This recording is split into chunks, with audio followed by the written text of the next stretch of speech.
ದೇವರಪುರ ಅಂತ ಒಂದು ಚಿಕ್ಕ ಸುಂದರ ಗ್ರಾಮ. ಆ ಗ್ರಾಮದ ಉತ್ತರ ಭಾಗದಲ್ಲಿ ಒಂದು ದೊಡ್ಡ ಕಾಡಿತ್ತು. ಗುಡ್ ಮಾರ್ನಿಂಗ್ ಬನ್ನಿ. Good morning Sara. ಎಲ್ಲಿದ್ದೆ ಬನ್ನಿ? ತುಂಬಾ ದಿವಸ ಆಯ್ತಲ್ಲ ನೋಡಿ. ಹೌದು, ತುಂಬಾ ದಿವಸ ಆಯ್ತು ನೋಡಿ. ಇಲ್ಲೇ ಇದ್ದೆ.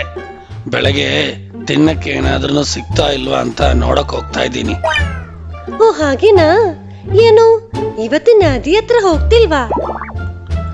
ಇಲ್ಲ, ಬಿಸಿಲು ಕಾಲ ಅಲ್ವಾ, ನದಿಯಲ್ಲಿ ನೀರೇ ಇರಲ್ಲ.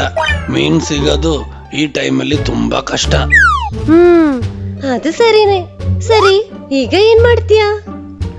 ಅದೇ ಏನ್ ಮಾಡೋದು ಅಂತ ಗೊತ್ತಿಲ್ಲ. ಸರಿ, ನಾನು ಹೋಗಿ ಏನಾದ್ರು ಜೇನು ಸಿಗುತ್ತಾ ಅಲ್ವಾ ಅಂತ ನೋಡಿ ಬರ್ತೀನಿ. ಸರಿ, ನೀನು ಹೋಗಿ ನೋಡಿ ಬಾ. ಹಾಗೆ ಬನ್ನಿ ಅಲ್ಲಿಂದ ಹೊರಟ. ನಡೆದು ನಡೆದು ನನಗೆ ಕಾಲು ನೋವ್ತಾ ಇದೆ. ತಿನ್ನಕ್ಕೂ ಏನು ಸಿಗ್ತಾ ಇಲ್ಲ. ಹಾಗೆ ಬನ್ನಿ ಮರಗಳನ್ನು ಕತ್ತರಿಸುವ ಚಿನ್ನವನ್ನು ನೋಡಿದ. ಅಯ್ಯಯ್ಯೋ, ನದಿಯಲ್ಲಿ ನೀರಿಲ್ಲ. ಈಗ ಇವರು ನೋಡಿದ್ರೆ ಮರ ಕತ್ತರಿಸ್ತಿದ್ದಾರೆ.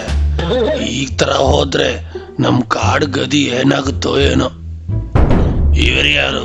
ಪುಷ್ಪರಾಜನ? ನೀವು ಇಲ್ಲಿ ಏನ್ ಮಾಡ್ತಾ ಇದ್ದೀರಾ? ನೋಡಿದ್ಮೇಲೆ ಏನ್ ಅನಿಸ್ತಾ ಇದೆ ನಿನಗೆ? ಕಣ್ ಕಾಣಲ್ವಾ? ಮರಗಳನ್ನು ಕತ್ತರಿಸ್ತಾ ಇದ್ದೀನಿ.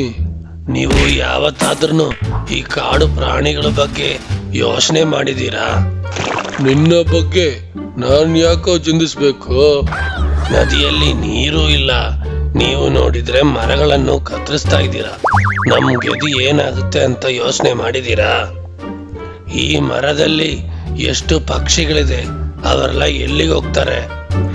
ಜಾಸ್ತಿ ಮಾತಾಡಿ ನನ್ನ ಸಮಯ ನೀನು ಹಾಳಾಕಿದ್ರೆ ಜೀವ ಬೇಕು ಅಂದ್ರೆ ಇಲ್ಲಿಂದ ಹೋಗ್ಬಿಡು.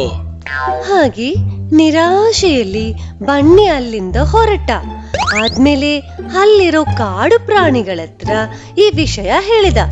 ಓಹೋ, ಹಾಗೇನಾ ವಿಷಯ? ಒಂದು ಮಾಡೋಣ, ನಾವು ಎಲ್ಲರೂ ಸೇರಿ ಅವರ ಹತ್ರ ಹೋಗಿ ಮಾತಾಡಿ ನೋಡೋಣ. ಹೌದು, ಇನ್ನೊಂದು ಸಲ ಟ್ರೈ ಮಾಡೋಣ. ಹಾಗೆ ಅವರೆಲ್ಲರೂ ಮರಗಳನ್ನು ಕತ್ತರಿಸುವರ ಹತ್ರ ಹೋಗ್ತಿದ್ದಾರೆ.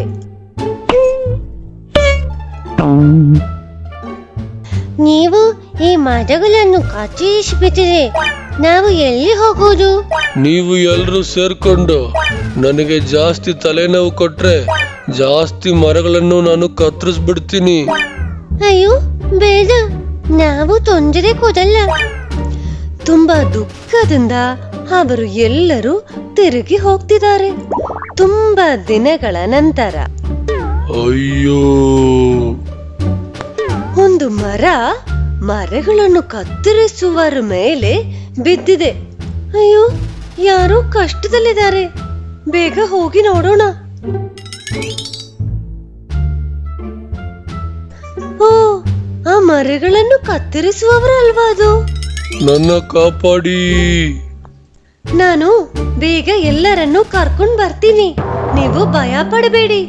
ಹಾಗೆ ಝಾರಾ ಎಲ್ಲರನ್ನೂ ಕರ್ಕೊಂಡ್ ಬಂದು ಅವರನ್ನು ಕಾಪಾಡ್ತಿದ್ದಾಳೆ. ತುಂಬಾ ಧನ್ಯವಾದಗಳು. ನಾನು ನಿಮಗೆ ತುಂಬಾ ಕಷ್ಟ ಕೊಟ್ಟಿದ್ದೀನಿ, ಆದ್ರೂ ನೀವು ನನಗೆ ಒಳ್ಳೇದು ಮಾಡಿದ್ದೀರಾ. ದಯವಿಟ್ಟು ನನ್ನ ಕ್ಷಮಿಸಿ. ಇವತ್ತಿಂದ ನಾನು ಮರಗಳನ್ನು ಕತ್ತರಿಸೋದಿಲ್ಲ. ಸರಿ, ಯಾರಾದ್ರೂ ಕಷ್ಟದಲ್ಲಿದ್ರೆ ಅವರು ಶತ್ರು ಆಗಿದ್ರೇನು ನಾವು ಅವರನ್ನು ಕಾಪಾಡಬೇಕು. ಹೌದು, ನಾವು ಪರಸ್ಪರ ಪ್ರೀತಿಯಿಂದ ಮತ್ತು ಸಹಾಯ ಮಾಡುತ್ತಾ ಬದುಕಬೇಕು.